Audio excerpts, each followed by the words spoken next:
I don't wanna grow up, I'm a curious kid. The world has 100 questions I can play with. So I'll open my arms and eyes and wonder every day till the day I die. No one really knows why gravity exists.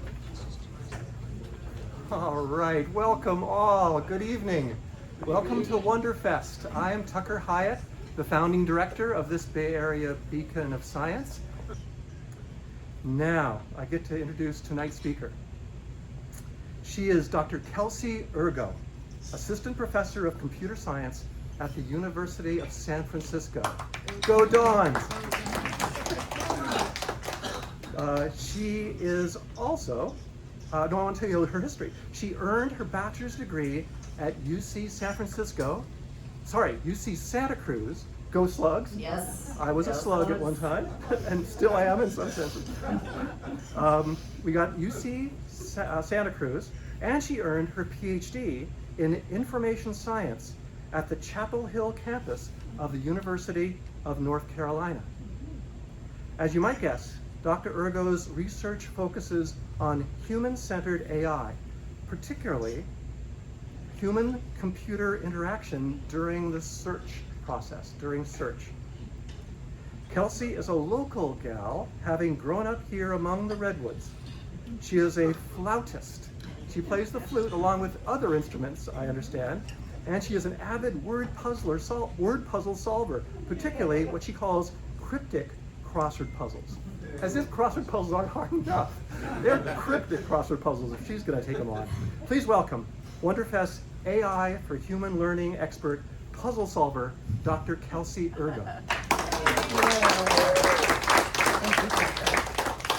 I'm so happy to be here. I really do talk loud, so I'm going to try to modulate my voice accordingly. I never wear a microphone during lectures, so this will be an adjustment. So hello, Wondernauts. The mission of Wonderfest is truly wonderful. It was so nice to open with that. I am also a fan of human learning. We're going to talk about that today. So what I want to start off with, so developing AI for human learning is at the center of my research right now. And I want to start off with a question for you. So how many people, with a show of hands, have used an AI tool to learn something complicated? Awesome, great.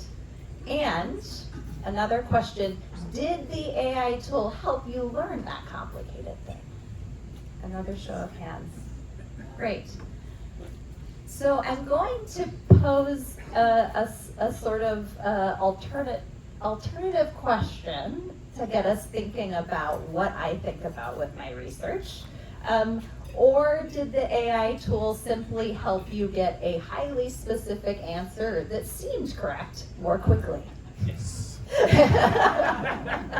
So this is something I think about and talk about a lot, is this concern of like, these tools give us highly specific contextualized answers based on our highly specific natural language prompt. And often I see people sort of walk away sort of going, oh, there's my answer. I guess I know it now. And then, for example, if they're my students, then I ask follow-up questions. Like, what else do you know about it? Say it in your own words. And sometimes there's a blank that draws. So I sort of want us to start thinking about the difference between just getting the perfect answer versus us meaningfully learning what we're taking in from that answer. Okay.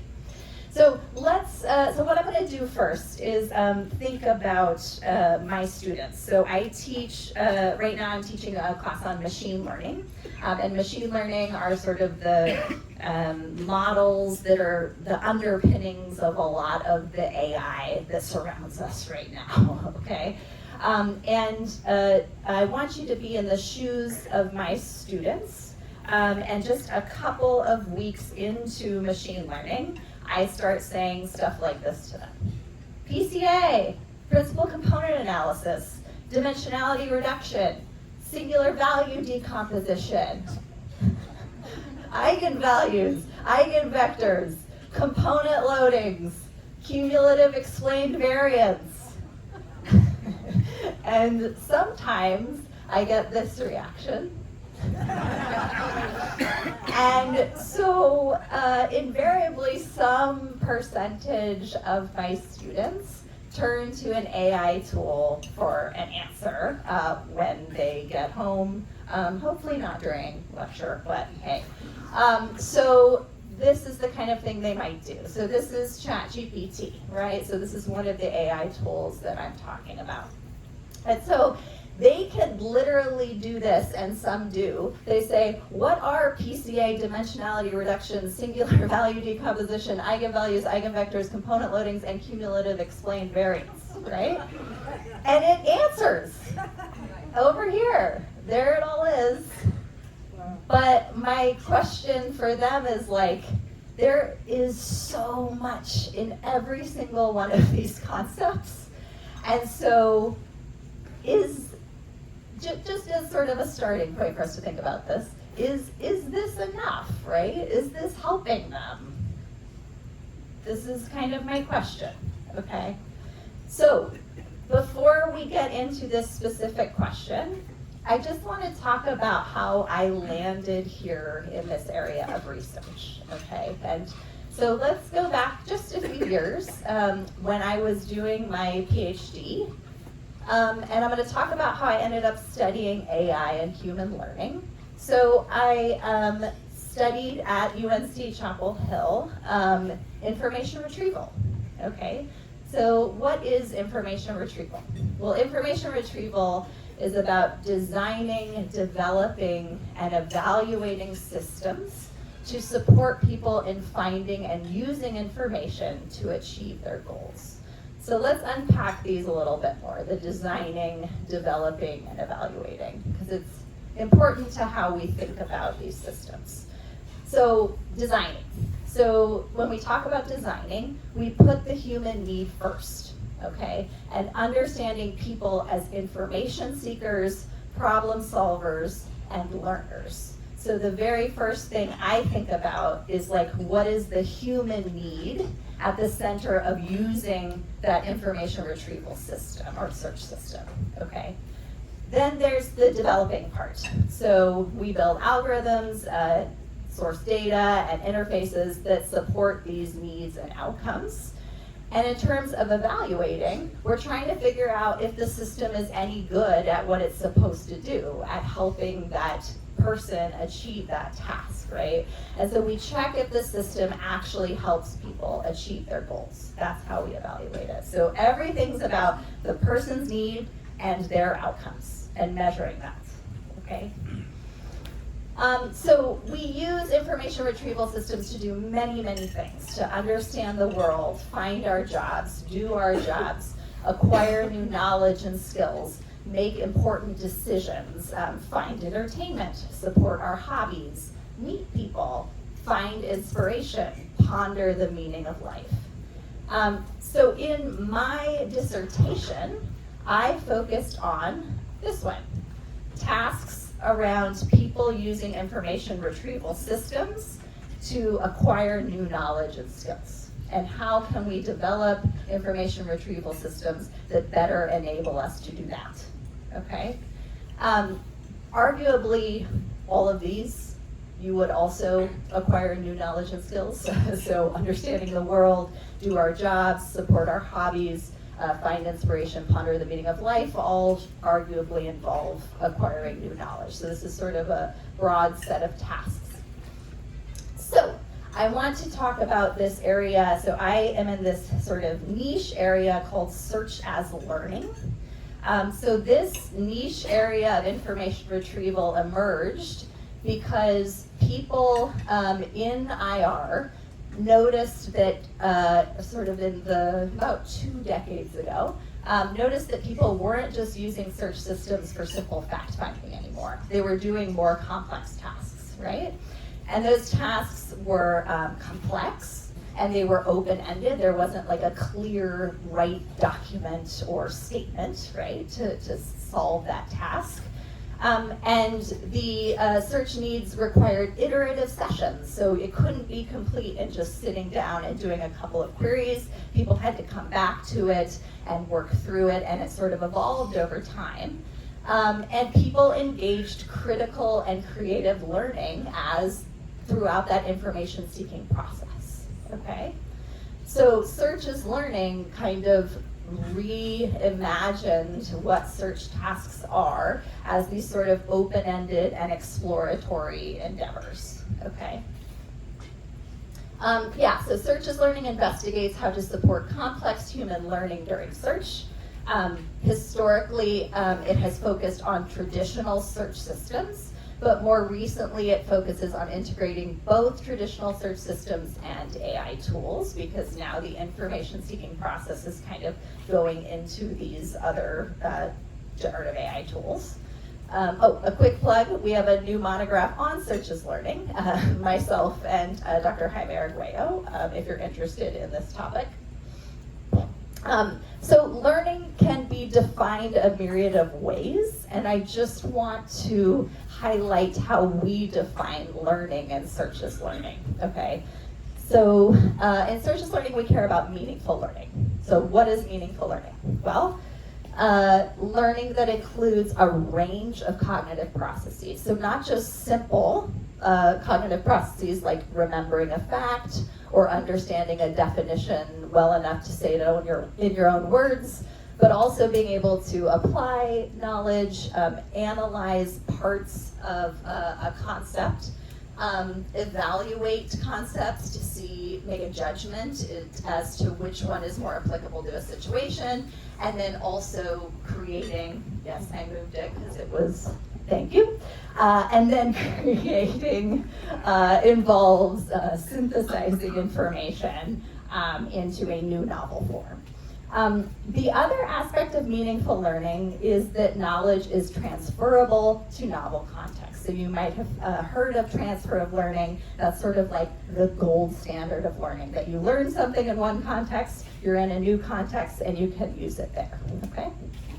So that's how we think of meaningful learning. So now I just want you to think about how you learn about something new, and I saw that a lot of people already use AI tools to do so. Need a sip of water.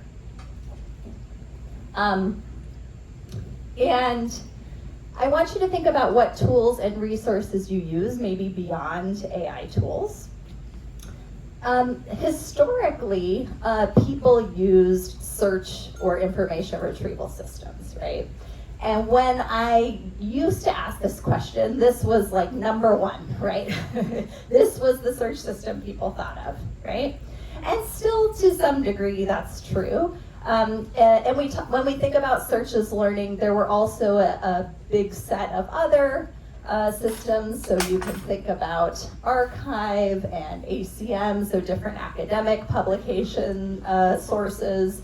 We've got news outlets, other search engines other than Google, Bing, Mozilla, Wikipedia, the Internet Archive, et cetera, right? Increasingly, though, people are using these systems, right? So here we've got things like ChatGPT. Let's see, I'll use the pointer. ChatGPT, Microsoft Copilot. We've got Claude, Google's Gemini, right? So now we have this like flooding of the market of all of these kinds of tools that people are using now to learn, right? And so this massively changed the field of information retrieval over the past few years, right? The introduction of generative AI tools. So what changed? So this is where we were in 2005. This is what Google looks like. It almost looks like quaint compared to what we see now. So this was the Google SERP search engine results page in 2005. When we go there now, and I say something like, I want to learn more about principal component analysis. Sorry, that's just always in my head. So principal component analysis, learn about it later. Ask me questions. We get a snippet at the top, right?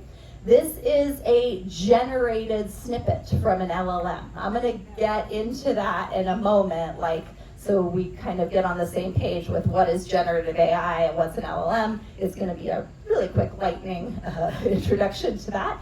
But yeah, so now this is at the top. The human-generated results are way down here, right? And then we also have this as another alternative of what people do, going to something like ChatGPT. They actually have now, if you have seen it, like a search option to like explicitly ask it to search, right? But no matter what, the default is generated text, okay? Okay, so this is a very different paradigm than this, right? Where this is all human generated content. And then this is top level AI generated and by default all AI generated. Okay. So let's talk about, I keep saying generative AI systems. So I just want to give a quick little primer on that. So generative AI or Gen AI systems. So what is happening there?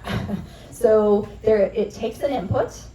That input, you type a natural conversational language prompt, right? So a really nice thing about these tools is you don't have to simplify your request. You don't have to like boil it down.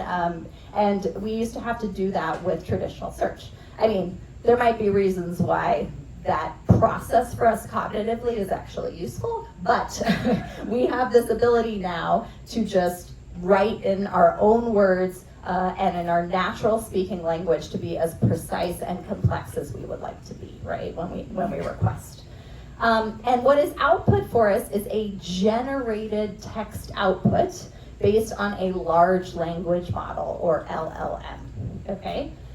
Some systems also look things up, so some of them do that retrieval, as I mentioned, with the little search button. Sometimes it does that in the background without us knowing. There's a lot of things happening. But the one thing that you know is happening is this generated text output, okay?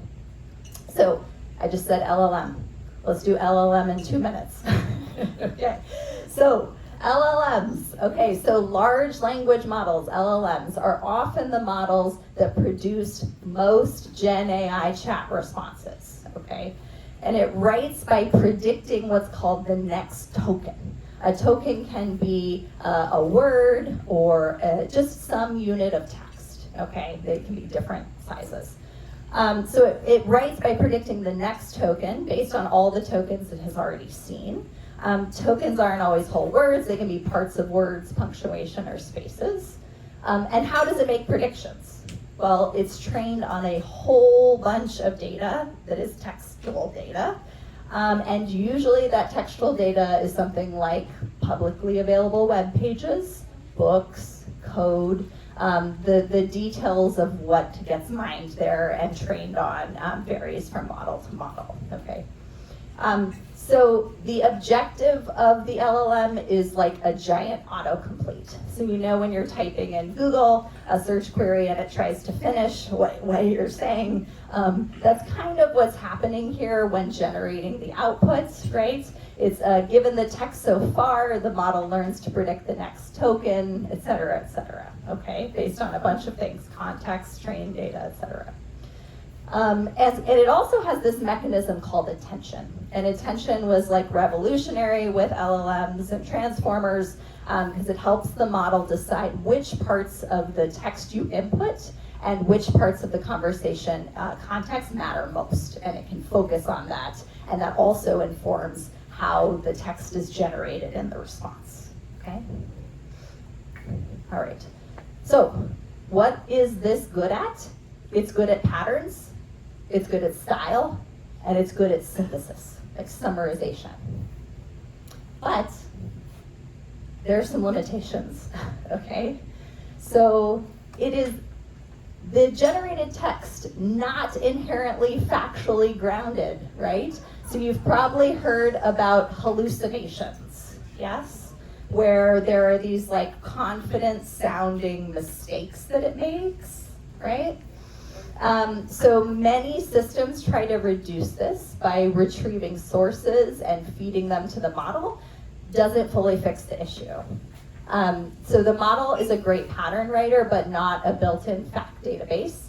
Looking up information up first, that retrieval approach up here, helps, but if the system fetches the wrong information or the model doesn't follow sources carefully, you can still get these confident sounding mistakes. And confident sounding mistakes are concerning when I think about novices learning something for the first time.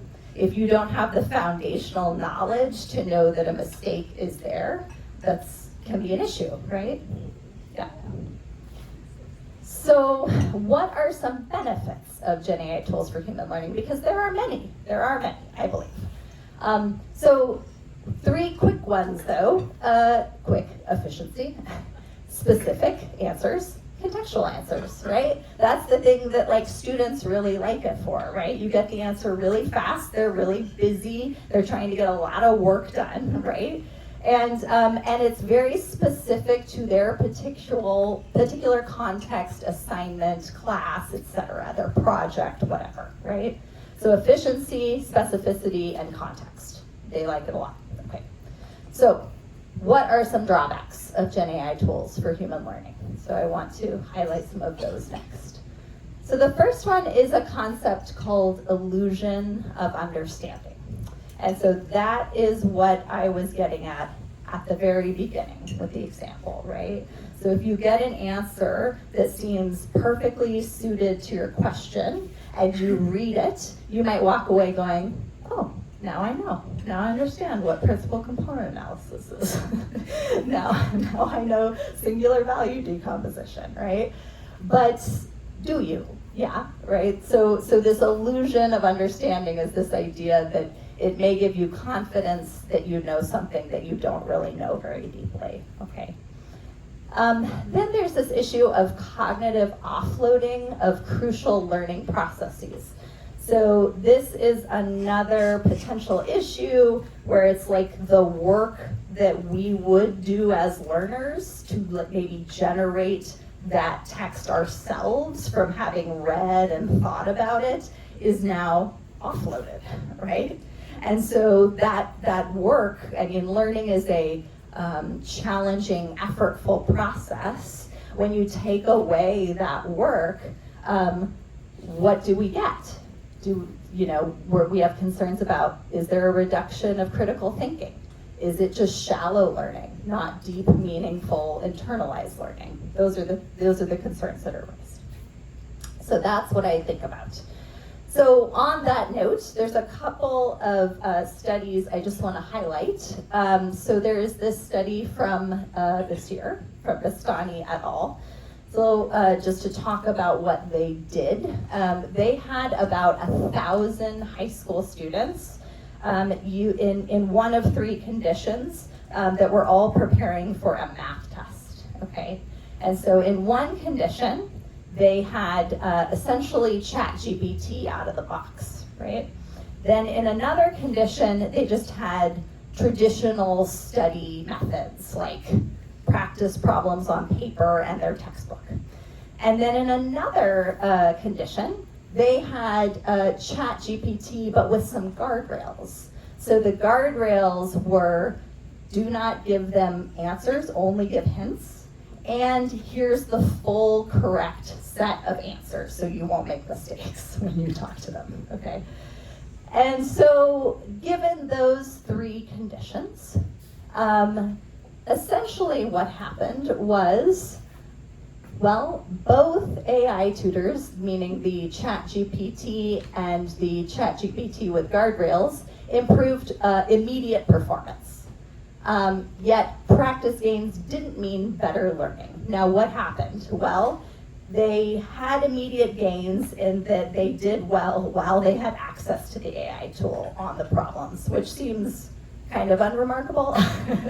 And then when the AI tools were removed, they all took an exam. And those with the ChatGPT out of the box exam did the worst. Those who had the ChatGPT with guardrails did equivalently to those who studied with traditional means.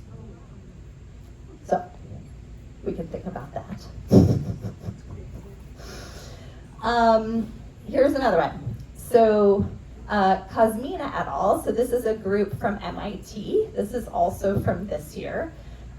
So students were asked to write short SAT-style essays while their brain activity was recorded using EEG data, okay, or getting EEG data. They were split into 3 groups. One used ChatGPT, one used a search engine, and one wrote with their own brain. Because this paper is called Your Brain on ChatGPT. So everyone stayed in their assigned group for 3 sessions, and then in a final session, some switched tools. So like went from ChatGPT to the brain-only condition or brain-only to ChatGPT, so they could see how the habits carried over into different conditions. So one thing they noticed, lower brain engagement. So students using ChatGPT showed the weakest brain activity in the EEG data, and brain-only writers showed the strongest. The lingering effects after switching back to writing without ChatGPT, students' brains stayed in a lower engagement state. ChatGPT users remembered their essays less, felt less ownership, and sometimes couldn't quote their own work. That shouldn't be that surprising, though, because if you're getting an essay generated to you and then you're sort of essentially sort of just transferring it over as your work, you're not as connected to the material. There was more formulaic writing. So essays from ChatGPT users looked more similar to each other, less variety in style and ideas. Overall pattern, over time, the ChatGPT group scored lower in brain activity, writing diversity, and connection to their own work. All right, so what can we do to address these potential issues? So one field I want to talk about that is a field that I am in and teach about is human-centered AI. And human-centered AI involves developing AI systems that first and foremost focus on human needs, okay? And so it's just like what I was saying with how I think of information retrieval systems, right? I worry about what is the human trying to do, and then I go from there. Believe it or not, that's not the approach for developing all technology. So I focus on human needs. What task are you trying to achieve? Are you trying to learn something difficult, right? Then HCI also focuses on systems that enable user control. So features that help you control the output that's given. That would be interesting, the ways in which we might be able to do that, right? They like AI systems that provide, AI systems that provide feedback and transparency. So how the system tells you how and why the output is produced. So an example of this, there's this area called explainability in AI explainability. So one simple example is there are researchers who create systems that with each statement, it gives you a confidence metric, right? So the system itself tells you how confident it is in what it's telling you. So that would change how we read and think about what we're reading, right? So that's an example of transparency. AI systems that use human outcomes as a metric for a good system. So again, similar to what I said about IR systems, a good system is measured by a human achieving their task. For me, I really care about that meaningful learning has occurred. Okay. All right, so how can we develop a Gen AI system that supports meaningful human learning? So I say that the best thing to do is go to the field of research that studies humans learning. And that field is called learning sciences. So learning sciences is the study of human learning across many disciplines, including cognitive science, developmental psychology, educational psychology. And learning scientists create models of human learning so that they can better understand and better support learning. And through decades of research, they have found that effective self-regulated learning leads to better learning outcomes. So what is self-regulated learning? Self-regulated learning is, and I'll just say SRL after this. So SRL is an active and reflective process that involves a learner monitoring and controlling their learning to achieve a particular learning goal. And SRL has been shown to improve human learning outcomes over decades of research, and this includes learning that persists over time and is transferable to other contexts and situations. So I didn't just make up the definition of meaningful learning that I was saying a bunch of slides ago, like it's from this work. Yeah. I did make this graphic.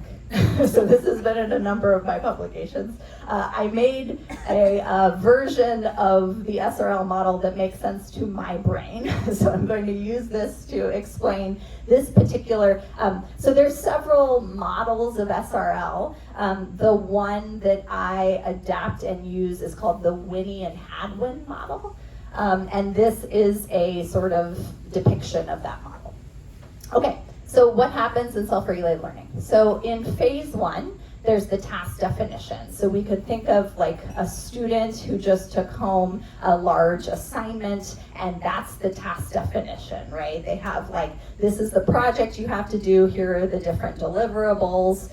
They think about sort of the task conditions in terms of what is the standards of their teacher. They think about cognitive conditions like time pressure, right? There's a lot that goes into all of these phases. So the very first thing is the task definition, and they think about what do I already know, what don't I know, what will I need to do, that kind of thing. Then we go into goals and plans. And this is where, so this is like the model SRL learner, okay? So most people are not highly effective self-regulated learners, and you have to practice this and engage in it regularly to be good at it. But ideally, this is how we tackle large, complex learning tasks. So we get the task definition, we see what we know and what we don't know, we set some goals for ourselves. Ideally, those are highly specific goals. They should be like specific, they should have specific time, content, action, and standard, like criteria for knowing when they're met. Then you use strategies and tactics to actually complete those goals. So you might go to different information sources. Maybe you go to your teacher. Maybe you go to ChatGPT. Maybe you go to the library, right? So there's different things you do. You take notes, you read, you compare sources, you do all kinds of things. Those are our strategies. And then there's this really interesting phase called adaptations. And adaptations is when you actually disengage from the learning task and you kind of take stock on how you're doing. And you make changes based on that assessment. And so this part down here is the monitoring and control cycle. And that happens in every phase, okay? And this is all about metacognition. So metacognitive monitoring, metacognitive control. So metacognition is just like thinking about your own learning, essentially. So what we're doing here is we're doing something like judging your understanding of a concept. How well do I really know this right now? And making some assessment. And then if you decide, oh, I don't really know it very well, then you change up what you're doing. Maybe you've decided that what you're reading right now is at too advanced a level and you need to go find something simpler, something like that, okay? And so that's happening over and over and over again throughout this process. So what is my proposal here? So I'm talking about learning sciences, I'm talking about SRL because it improves learning outcomes. So now how can we integrate support for SRL processes in Gen AI systems? That's what I'm proposing, right? So we know SRL is helpful for learning, and we know there could be a problem with how people are learning with these tools. So how do we help people and encourage them to do these beneficial processes in these systems? So The first thing is I started with focusing on goal setting, the goal setting phase. Why did I start with goal setting? Well, goal setting is pivotal in the SRL process. So goals that learners set affect all other phases of their learning. Goals prompt learners to consider their task understanding, what they do and don't yet know. Goals direct their attention toward planning and strategy choice as they're learning. And goals provide standards, the criteria of knowing when a goal has been met, right? So that they can monitor their own understanding of topics, evaluate progress, and make changes if strategies are not working, okay? So goals. The other reason I focused on goals first is because in Urgo's dissertation, investigating the influence of subgoals on learning during search, I actually made a very simple tool that helped people break their complex learning task into smaller subgoals, and then they use that tool with a traditional search system. And when they did that, they improved learning. Their learning improved when they were searching. Also, goal setting helped them better retain what was learned 1 week later. So I also measured retention 1 week later. And those who did the goal setting practice with this tool retained more than those who did not. And then also, those that had the goal setting tool, their SRL processes were more frequent, so they engaged in them more often, and the set of processes they engaged in were more diverse. So this is why I focused on goal setting first when I thought about Gen AI systems and learning. So I'm going to share with you some preliminary results from a study that I did this summer. I'm just going to take a sip of water first. And Tucker, okay. Okay, so our study. So this summer, I ran a user study. That's what we call them. This is the team. So it's myself, it's Yuan Lee, Rob Capra, and Jaime Arguello from University of Alabama and UNC Chapel Hill. And we wanted to see, would the same thing that happened in my dissertation happen if we paired that sub-goal manager tool with a Gen AI chat system, okay? And so we're sort of testing if explicit SRL support for goal setting and a Gen AI system elicited better learning outcomes. And the outcomes between conditions are sort of like you do or you don't have the sub-goal manager, okay? So this is what the system looks like. On the right, this sub-goal manager is identical to the one that I had in my dissertation. And this part on the left, so I built this whole thing myself because I always want to capture every single interaction that every participant has with the system and see what happens. On this side, essentially on this side, you can just think of it, it's querying the OpenAI API, so it's using like a ChatGPT model to produce these responses, okay? And then over here is the sub-goal manager embedded. So half the participants had this set up to learn about a concept, and then half of them had this set up. So this is functionally exactly the same, but then this is just a Google Doc-like place to take notes, okay, as they learned. So there's still a place they can save information. Okay, so what were a few of the research questions? So a few of the research questions were this. So how do learning outcomes differ when you have the sub-goal manager versus when you don't in the setup? How do participant behaviors differ? Quantity of notes, copy and pasting. I told you I made it so that I could get all the data of everything they did. so we looked at their behaviors too. And then how do participant perceptions differ? So in these user studies, we always have some kind of pre and post task questionnaire where we try to get at people's experiences. Was it hard? Was it satisfying? Was it interesting? Et cetera, et cetera. So we looked at that as well. All right, so this is the methodology of the study. So it was a between subjects design. That just means that each participant was assigned to only one condition. There were 4 conditions because we are also looking at sort of the influence of web results. I'm not going to get into that today, but hopefully will be in future papers. But you can just think of this half of participants did not have the sub-goal manager, and this half did, okay? And there were 160 participants total, 40 in each condition, so 80 didn't have the sub-goal manager and 80 did. And we used a crowdsourcing platform called Prolific to recruit participants. Every participant completed a single complex learning-oriented search task about osmosis and diffusion. So they had to learn everything they could about the concepts of osmosis and diffusion. They got 40 minutes to work on the task, and there were knowledge assessments before, immediately after, and then 1 week later. This was the exact task that everyone got, so I just wanted you guys to kind of understand what they were asked to do.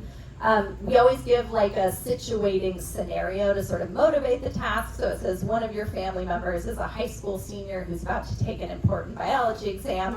Your family member has told you that she is struggling to understand the concepts of diffusion and osmosis and has asked for your help. And so their main objective is to gather information and learn everything they can about the concepts of diffusion and osmosis. Okay, so how did I measure learning? So 2 different ways. The first way is with a closed-ended assessment, a multiple choice exam. This is a validated instrument from biology. The biology professors developed it over many years. And it consists of 18 multiple choice questions, and it focuses on the concepts of osmosis and diffusion. The other assessment is totally open-ended, and it just asks participants to write everything they learned about diffusion and osmosis during the search session, and include everything, even if they're not fully confident. In terms of scoring that closed-ended multiple choice assessment, I looked at the percentage, I keep saying it's we all did this together. We looked at the percentage of questions correct, so just the number correct out of 18. There were no significant differences between groups of pre-task ODCA scores. But then we took this and we calculated a normalized gain. So for the post-task score, this is a very common metric of looking at learning. Essentially what you're doing is you're saying, there's some amount that each participant is going to get right on the pre-test. And so you're like accounting for the set that they got right. And then you're just seeing how much did they learn on top of that, okay? So this is saying of the percentage they could gain, what percentage did they gain, okay? So you have like the post minus the pre divided by 1 minus the pre. Okay. So again, this was the system they were using, and they were asked to create at least 3 sub-goals before they started interacting with the system. So some results. How do learning outcomes differ? So participants with the sub-goal manager had significantly higher learning outcomes on the closed-ended assessment than those without the sub-goal manager. So it seems as though having that goal-setting scaffolding with the generative AI tool was more beneficial than not. We are currently analyzing the open-ended assessments. It's far more painstaking to go through open-ended assessments, but stay tuned for those results. Yeah, Tucker. Are you tempted to let a large language model help you assess? Yes, I am very tempted, and I'm so tempted that I am working with a student right now on seeing if we can create some kind of human LLM collaborative scenario that I feel confident in, that allow us to score some percentage of the data and sort of have like a verification of that, but have a collaborative effort in getting the work done. So it's very tricky. It's very tricky, and it's a whole field of trying to figure out these qualitative data and reliably scoring things, and it's a whole world. But I'm very tempted, yes, to do that. Yeah. Were the participants able to use ChatGPT in writing their open-ended assessments? No. Not So. really Writing their what? Oh, he was asking if they were allowed to use ChatGPT when writing the open-ended responses, and they were not. They also weren't allowed to even no one was allowed to look at notes either. So this was purely like you spent time constructing notes on the side in the sub-goal manager and the text editor, and then I go, okay, now put it away. Yeah. Could they ever ask the LLM to provide goals for them? Okay, so that's really interesting. So we do have, it's not in this, but we did do a large qualitative analysis of every single prompt that people issued. And there are some really interesting findings there about just trying to figure out how and why people use the tool for different purposes. I'm trying to think, we have like a code called like planning, and so there was some behavior of that in there. And that also makes me think about how I've spent a lot of time thinking about, because I've talked about this stuff at conferences, and people are kind of posed like, oh, but couldn't the model sort of help develop the goals, and there could be like a collaborative thing. But it's like, I think one of the best things about my tool is that it's dumb. And I think that that's really useful. Like, I think a big takeaway from what I look at and think about all day is that you want people to do more engagement, and you want it in very specific ways. And so the trick, I think, as we keep doing these kinds of studies and assuming that it's reproducible and we keep getting results like this, I think the trick is, how do you get people to feel motivated to actually do that work? And how do you scaffold it just enough so that they do the work that helps them, but they still feel like they're being helped? I mean, it's a very tricky, it's tricky. Yeah. Do you have a question? Yeah. Oh, I changed my question. Okay. Would you think that using a model or using a chat bot to generate your goals be confounding for you? From a neurological point of view, it would be very confounding. Sure. Yes, I would have to think about how to control that across conditions and what would really be going on. Yeah, absolutely, totally. Yes. But I'm not even sure that I want it. So that's the problem. Yes, yeah. So can this be done in other places as well, to see how generative AI and learning can be adapted to suit other cultures and languages as well, especially when there are places where their learning style is extremely different than Yes. what we have here in the US. And Yes. what's the adaptation going? How will that be adapted to like such situations where you have with learning disabilities, Yes. for example? Yes. Yes, I think those are fantastic questions. Kelsey, can you just repeat it, please? Oh, yes. So the question was about if we are in a different cultural context where learning might be very, very different from how we think about learning here. The other part of the question was about learning differences and how might systems like this address all of that sort of different types of diversity. I think that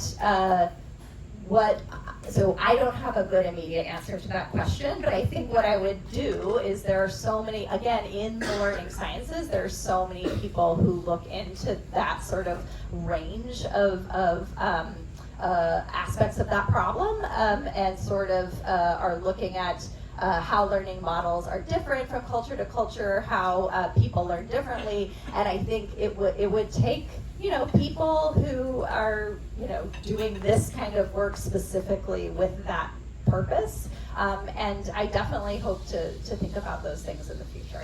Yeah. Other questions? Yeah, please. Could you provide an example of setting sub goals within this context? Of course.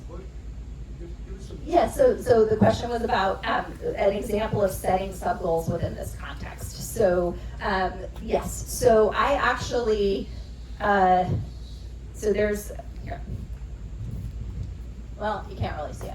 But right here, it says good sub-goals specify action, information, criteria, and time.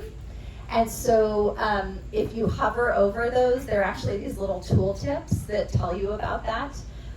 And everyone in the sub-goal condition has like a 3-minute video they watch that talk about those 4 things.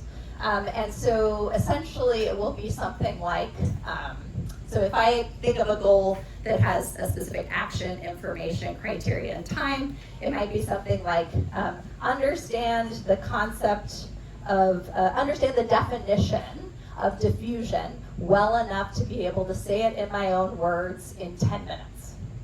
So that's got like specific time, a specific action for me, a standard that it's in my own words, and the specific information is diffusion. So that, yeah. But the subject has to come up with that themselves. That's correct. And I think that that's very important. I think that might be part of it. That cognitive effort going toward, because, so the other thing is, in my dissertation, it was a think aloud protocol. So I observed every single person and they thought aloud as they did all this. And some people, when they were writing their sub-goals, like critiqued their own sub-goals. Like they were like, oh wait, that's not really a good version. Like they were all like really good undergrad UNC students and they were like hyper aware of me being there and they were like trying to make the sub-goals really, really good. And so that, you know, that's a factor in my dissertation study. Everyone was very, very motivated and committed to what I was asking them to do. But yeah, the Think Aloud protocol was very illuminating in terms of like what people's, where people's focus are and like sort of how they're thinking about developing these goals. So, yeah. So quick follow-up, Yeah. so that's something that people can learn how to do. Yes, totally. And it would be important to learn how to do. Yes, and I think like this system should would build it in even better. This is just a prototype for being functional. Yeah, cool. Thanks. Okay, so so learning outcomes, and then we talked about So this is how do people's behaviors differ from having the sub-goal manager versus not. And so we had measures like the amount of notes they took, the number of copy and paste events, and then time spent on task are just a few of what I measured. So in the no sub-goal manager condition, there were significantly more copy events. In the no sub-goal manager condition, there were significantly more paste events. How do you have more than copy? Yeah, well, yeah, I know. So, and not everything got pasted. And so then, and there were also more total characters in notes with the no sub-goal manager. Any hypotheses as to what was going on here, maybe? More copy, more paste, more notes, no sub-goal manager. Plagiarism. Yes. So what I have been thinking about, and again, this is all very new with data analysis of these results, but so in the no sub-goal manager condition, they took more notes, they did more copying, more pasting, yet had lower learning outcomes, right? So, I mean, possibly, this has to do more with the quality of notes than the quantity of notes, right? So sort of, I think about like passive versus active note-taking. Like if you're just copying over large quantity of text into your notes, it's very different than if you read something, process it, internalize it, and then maybe just make a couple short notes, but it's more meaningful to you, right? So participants with the sub-goal manager may have had more notes that were considered, internally processed, and reflected integration into their own existing knowledge structures. And then just a quick note in terms of duration. So when you take into account the time that people spent actually writing their sub-goals before they started interacting with the chat system, there was a significantly longer time spent with sub-goal manager, although the median is not hugely different. But if you take away the time that they spent writing the sub-goals, they spent about the same amount of time actually interacting with the chat system. Okay, so the time spent interacting with the system after having written in the initial sub-goals was the same in both groups. So my idea here is sort of like, well, a minimal amount of time at the beginning, because it was just about 5 minutes to write the sub-goals, potentially really helped them, right? And so the time spent interacting was roughly the same with the chat system itself, but there was that initial investment of like 5 minutes to write the sub-goals. Okay, and then finally, how were participants' perceptions different from having used the sub-goal manager versus not? So they reported having done more goal setting. That makes sense. The people in the sub-goal manager conditions said they did more goal setting. This was really just like a sanity check, just to make sure that we're on the right track there.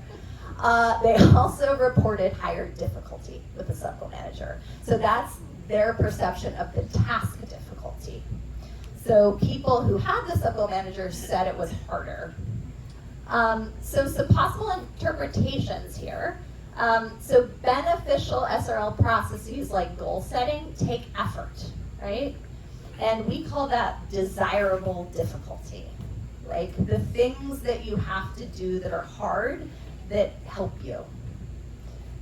The other thought that we've had is like maybe they also got a more realistic view of how hard it is to learn all of the nuances of osmosis and diffusion. Like maybe when they didn't take the time to break apart sub-goals and kind of think about all of the components, and they just got a bunch of responses from the chat and only interacted with the chat, maybe they had a different perception on really how complex these topics were. Okay, so why might the sub-goal manager have helped? Well, we know from prior work that the sub-goal manager increases SRL processes beyond just goal setting. So in my dissertation, there were higher rates of prior knowledge activation.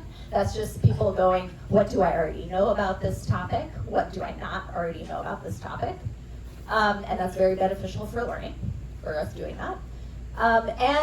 It increases metacognitive monitoring. So internal checks of like judgments of understanding. How well do I understand this topic right now? That happened more frequently when people had the sub-goal manager. So what do we do next? Well, so this first phase has focused on goal setting, which I will continue to pursue. But I also want to focus on monitoring and adaptations, because these are really, really important. We also know that like adaptations is a phase that mostly gets skipped by learners. People rarely stop engaging in their learning task just to think about, how's this going? And adaptations is about large-scale shifts in the learning process and large-scale shifts in how you approach things, like completely eliminating multiple sub-goals, dedicating 4 more hours a week to a task, something like that, right? And so this phase largely goes sort of unengaged. So the idea is, how do we get a system that now encourages this and this more? SRL adaptation is a process that occurs when a learner stops a particular learning session. So what we would need to do next is explore support for SRL adaptations across multiple learning sessions, right? So that's what I want to do next. Instead of just these single short 40-minute learning sessions, see how many learning sessions over time evolve, and specifically how support for adaptations might affect that over time. And this is like a little prototype I spun up, kind of thinking about this. So the idea would be there would be a bunch of metrics that would be output at the end of a learning session, like how much time you spent in each sub-goal, what are the open questions that still remain in different sub-goals. This is an assessment of how well do you really know this topic right now. So the system would like engage people in these specific processes during this adaptation phase. And again, we're completely disengaged with the learning session. We're just reflecting on how well we did and what we know at this stage. And then making a plan for the next session.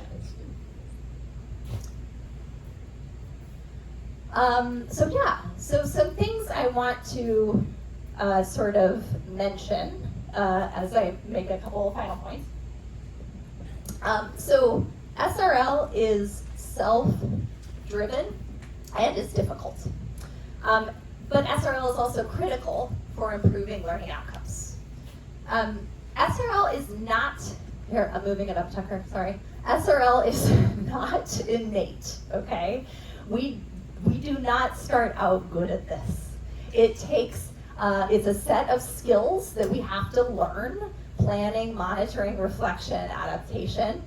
And we have to develop them and practice them like a muscle, right? It's just like we do exercise to stay healthy. We have to keep engaging in these SRL processes to stay good at learning, essentially.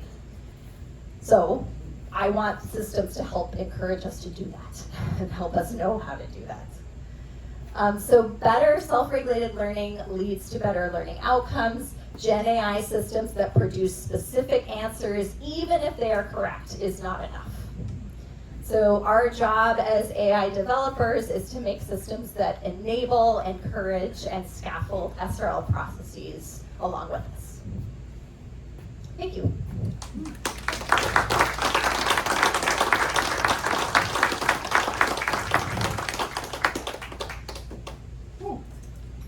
Is this something that you would give or sell to schools to help them? Is that what the purpose of this is? Yeah, is this something that I would give or sell to schools? Is that the purpose? So I, being in academia, I don't usually think about the industry sort of application too much, but yes, I definitely think that like, my hope would be that these findings inform more large-scale tools that can be implemented, yes, in schools and of course to democratize learning and get everybody able to learn hard things well. Yes, absolutely. Yep.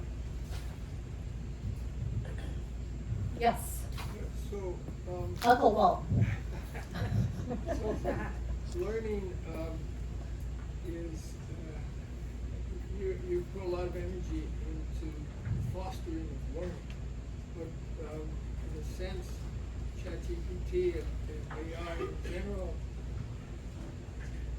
like the handheld calculator, which has left generations of kids not able to do arithmetic very well. Won't AI in general negate or make it such that people will decide they don't need all this work to do learning when they can kind of get an answer? Might not be right, but it's an answer anyway. Yeah, so the question is about will people sort of no longer see the value in effective learning when they can get the answer quickly? So yeah, that's a hard sort of philosophical question, I think. I'm not sure if I can answer it directly, but I can say that I am heartened by the young people that I teach every day because the students I have are super interested in this. They're very concerned about how these tools are affecting how they know what they know and the depth they know what they know. And I feel like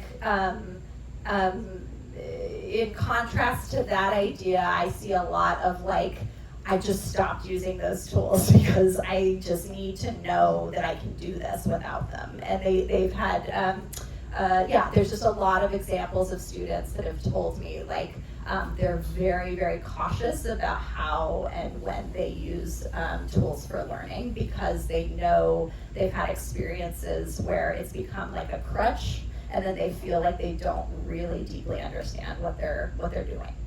So, yeah. Yes? Where do you go to learn the tools to learn? Sorry, can you say that again? Where do you go to learn the tools to learn? Where do you go to learn the tools to learn? So I should plug, so he was on my dissertation committee, Jeff Green, at UNC Chapel Hill.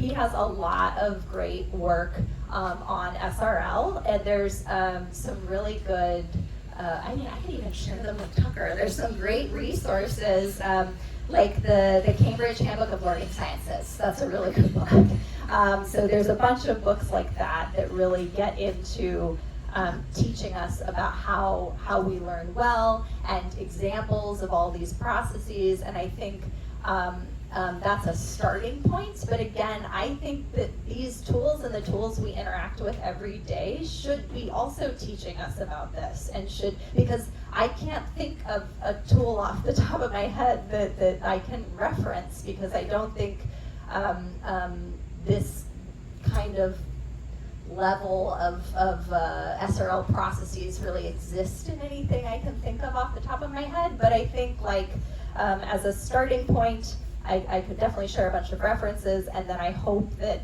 this becomes more common, that there are more tools that try to help you do these things. Yeah. Yeah.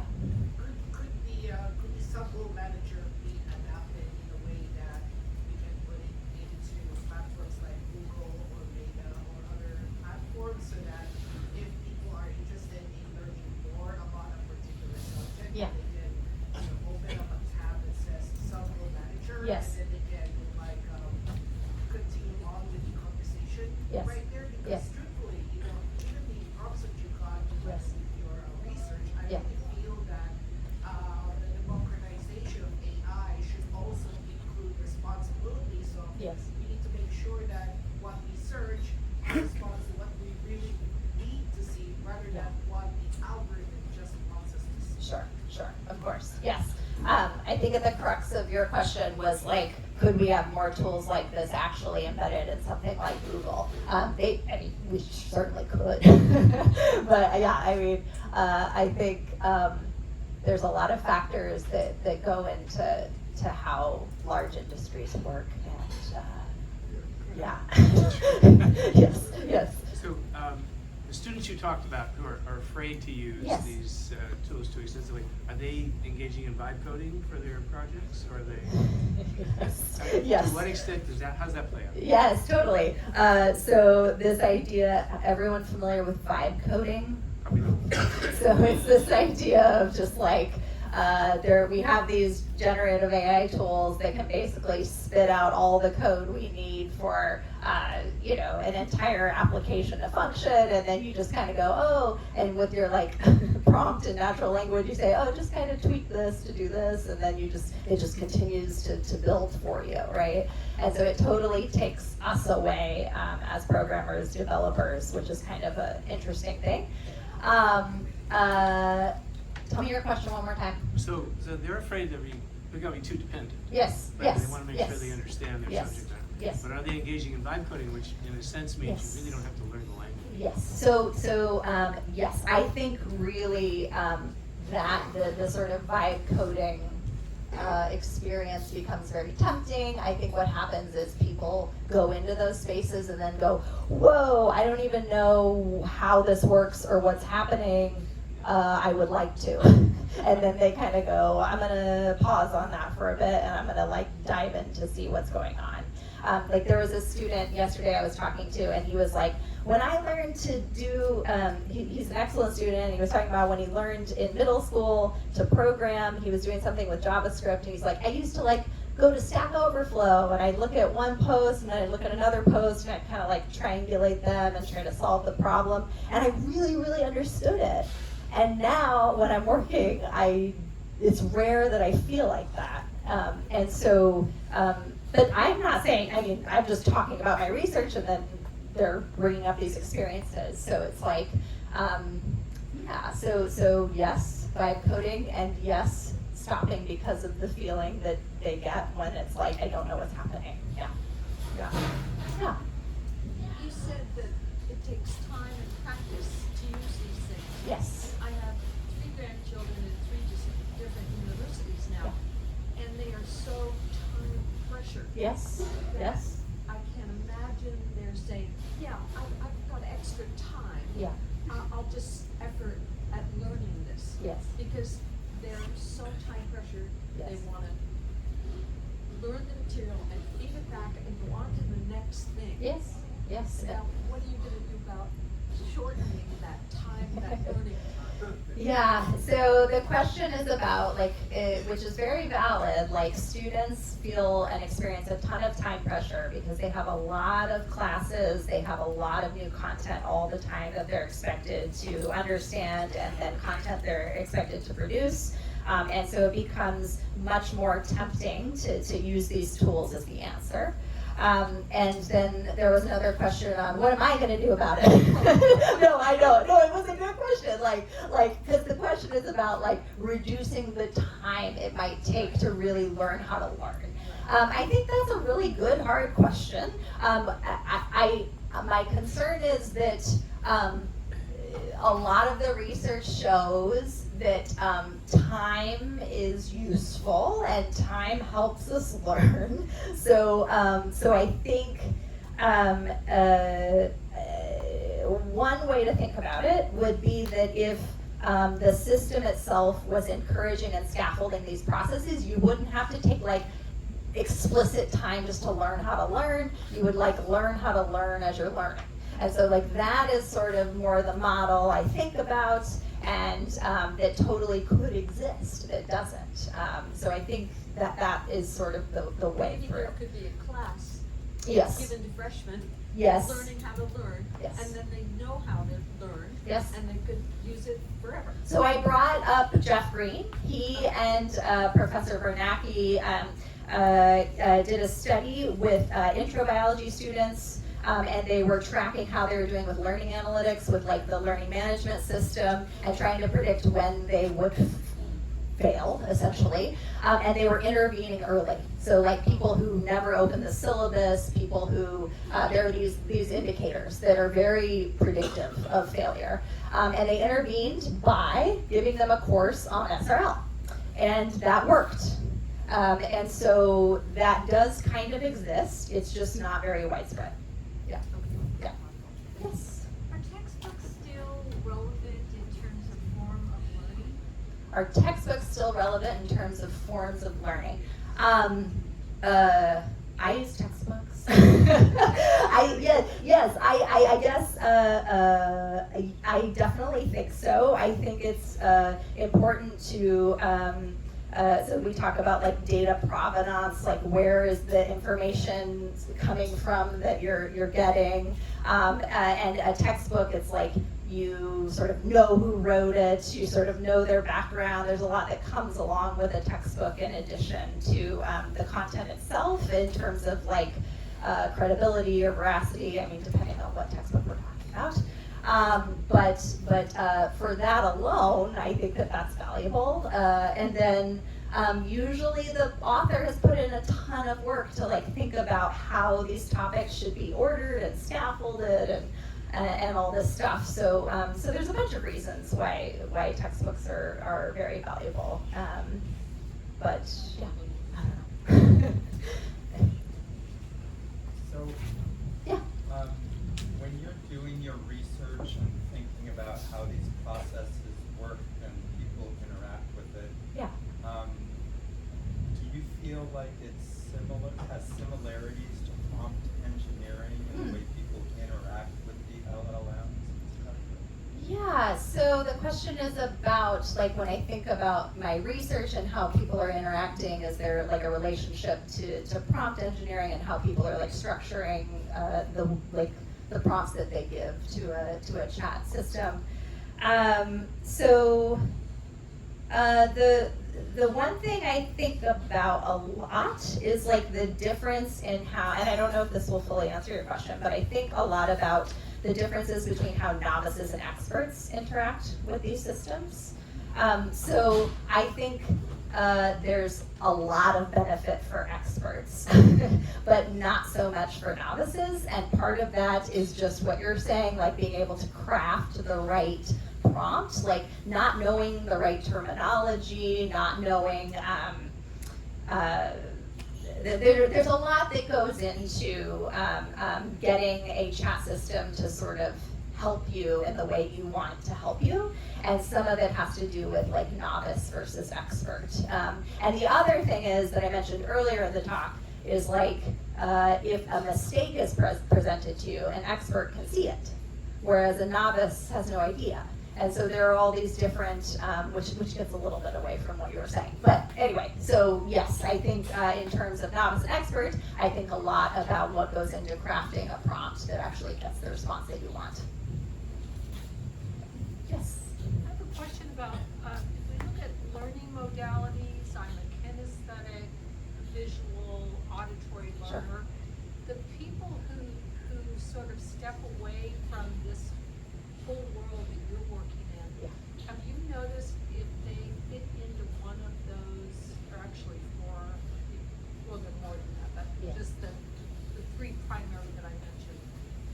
If you could just do a quick search in your head, are there particular types of learners that go, this isn't so much for me? So the questions about learning modalities and different kinds of learning styles, and if this kind of approach would work across different learning styles. Honestly, I've never controlled for it or sort of thought about it in a systematic way, so I don't have like a good immediate answer for that. But yeah, I don't really have a good immediate answer for that. I'm sorry. Yeah, thanks. Thank you. Yeah. Yes.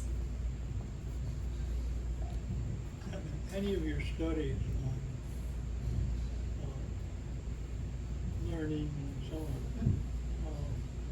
ever been able to control for what something like a student's IQ individualizes?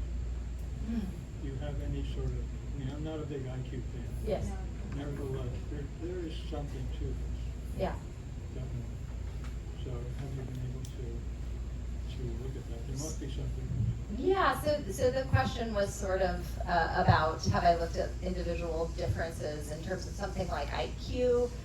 So I would say the way I usually control for that is just the pre-test. So there's some kind of like prior knowledge test, and then we get sort of some, quantitative score for where everyone's starting out, and then we look at learning gains from there. But that's sort of the extent to what we look at that. We also ask demographics questionnaires in terms of, we ask like, for this one, we ask like, what is the highest level of biology course that you've completed, right? Because it's about diffusion osmosis, and we want to know that.